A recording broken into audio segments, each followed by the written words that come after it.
বিগ্রহ অনাদি আদি সর্ব কারণে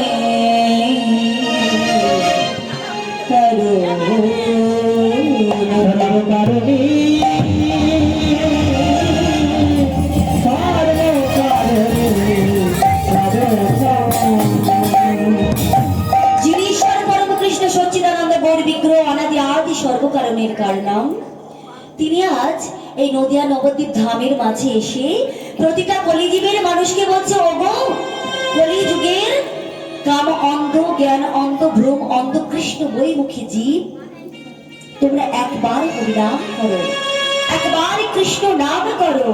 একবার হরিনামে যত পাপ করে, জীবের সাধ্য নাই তত পাপ করে।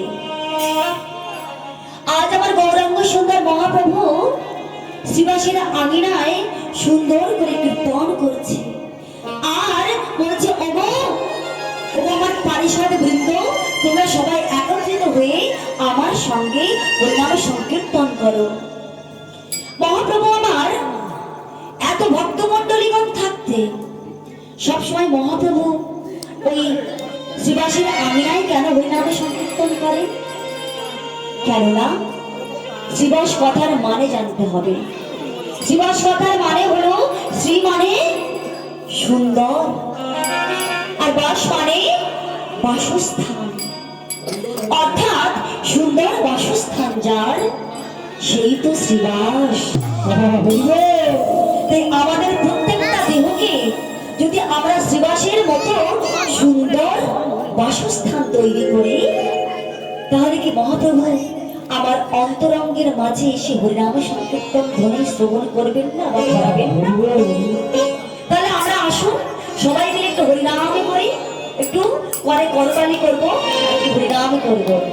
হরে কৃষ্ণ হরে কৃষ্ণ কৃষ্ণ কৃষ্ণ হরে হরে, হরে রাম হরে রাম, রাম রাম হরে হরে, হরে কৃষ্ণ হরে কৃষ্ণ কৃষ্ণ কৃষ্ণ হরে হরে, হরে রাম হরে রাম,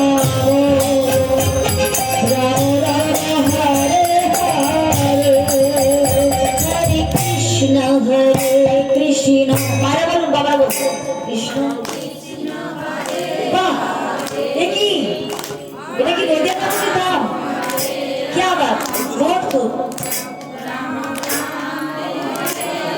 আবার হবে, হরে কৃষ্ণ হরে কৃষ্ণ। বাহ,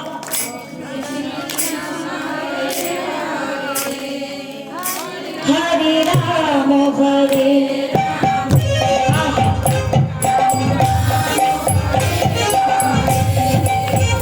হরে কৃষ্ণ হরে কৃষ্ণ কৃষ্ণ কৃষ্ণ হরে হরে, হরে রাম হরে রাম, রাম রাম হরে হরে, হরে কৃষ্ণ হরে কৃষ্ণ কৃষ্ণ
মহাপ্রভুর আমার বৃন্দাবনের কথা মনে পড়ে গেছে।